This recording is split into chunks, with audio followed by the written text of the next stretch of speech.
Hi, everybody. I'm here today to talk to you about spirit possession. So, a friend of mine suggested that I make a video on possession, and I'm so glad that she did because the research that I did for this was extremely enlightening. I learned a lot of cool stuff. So, spiritual possession is considered to be the control of the human body by spirits, demons, aliens, or gods. So it's kind of encompassing a lot of different things. This is not just a Catholic thing. In fact, in 1969, they did a study and they took 488 different societies from around the world, and they found that 74% of these people believed in some form of possession. Now, depending on where in the world you are, will depend on what kind of possession you believe in. So, in some places, possession is tightly tied to things like food and material items. So, in some places in Ethiopia, they're very strict about food. So even if you have an abundance of food, you have to watch your consumption of food and how much food you're sharing with those around you. So this can cause a lot of stress and anxiety for some people.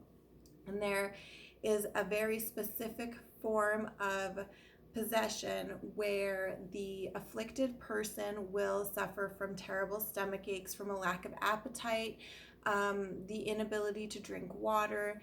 They will have tremors. Sometimes they'll have seizures in very extreme cases. So during their kind of possession episodes, they're unable to eat or drink. So when they come out of it, they're essentially kind of force fed and made to drink water. So this basically takes away the stress of having to worry about what you're consuming versus what you're giving away. So in some cases, people believe that people are faking possession in these situations in order to kind of deal with the situation that they have going on regarding food and their stress and anxiety with that. So that's really kind of interesting. The Sidama people in Ethiopia believe that in order to become a healer, you have to be possessed. And they're very big on like kind of where you stand in their society. So people like farmers, or if you have like a good kind of job that you do well and you're well regarded, it's good. But if you're not, you're very much looked down upon. So sometimes people will fake possession in order to become a healer so they will be well regarded within society. Now, the interesting thing about this is while it's kind of well known that people may fake a possession in order to become a healer, only women there have ever been accused of faking a possession. Never has a man been accused of faking a possession. So, sexist, yes. But interesting still. Some people want to be possessed so that they can receive messages from spirit or prophecies. So when you go to like a psychic or a medium, or you're at a seance and the person uses channeling in order to communicate, this is considered a form of possession.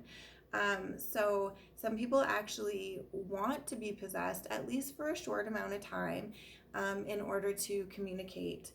Some people want to be possessed for a short amount of time in order to better their like social standing or their financial situation as well. So it's kind of all tied to that.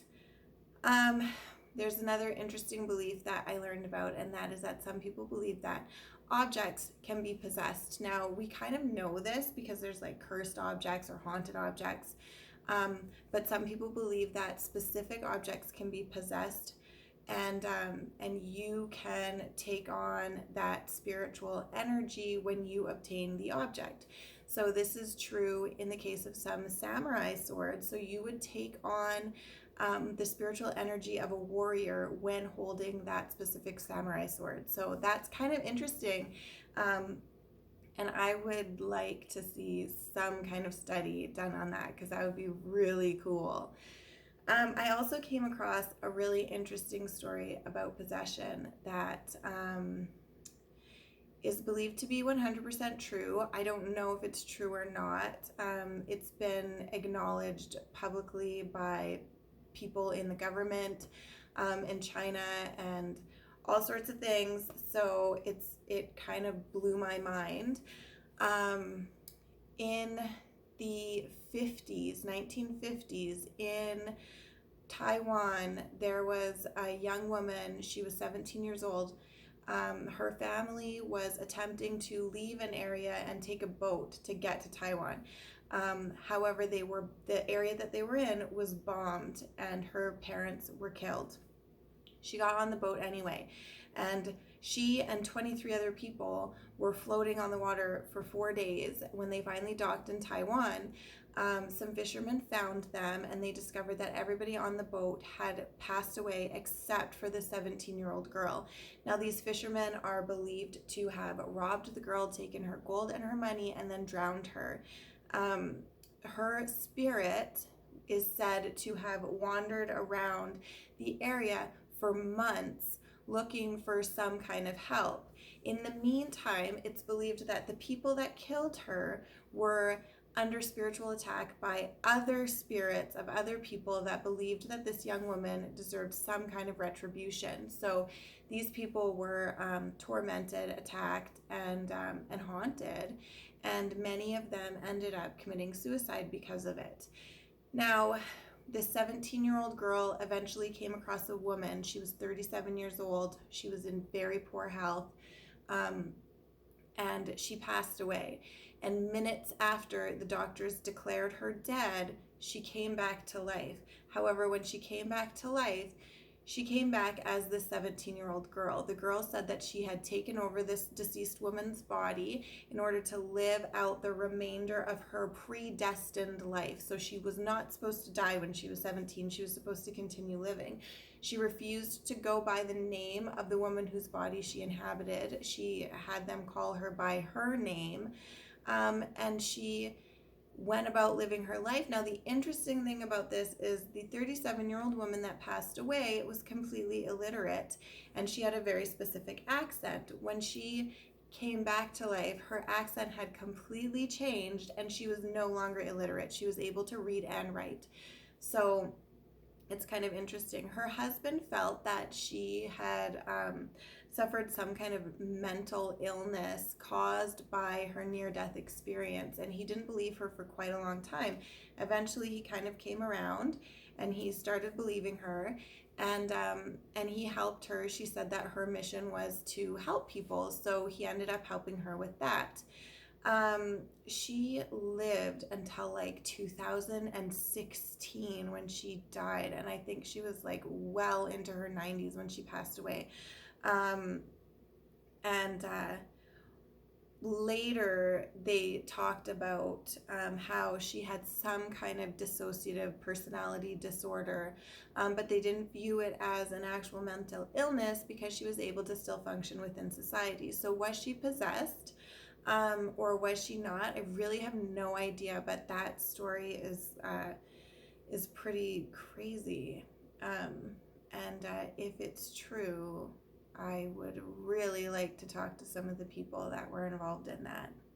Yeah. So that's kind of a bit about a few different kinds of possession. I'm actually going to do a video specifically on demonic possession, because I feel like it needs its own space. There's a lot to unpack with that, and a lot of different religious things that I just probably don't have time to fit on this video. But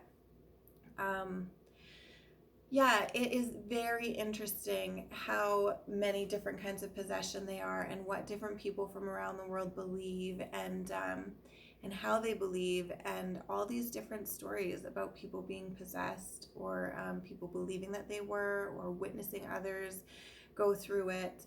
It really makes you wonder. So, I mean, can you be possessed by a spirit? I don't know. I'd love to hear what you guys think. So you can let me know if you believe in any kind of spiritual possession, demonic or otherwise. And I'll be back on another day with another video about demonic possession, and we will talk about what it is, and what it looks like, and what it does to you or the people that you love, and maybe how to avoid it if that's possible. I don't know. Okay, thanks guys. I'll talk to you later. Bye.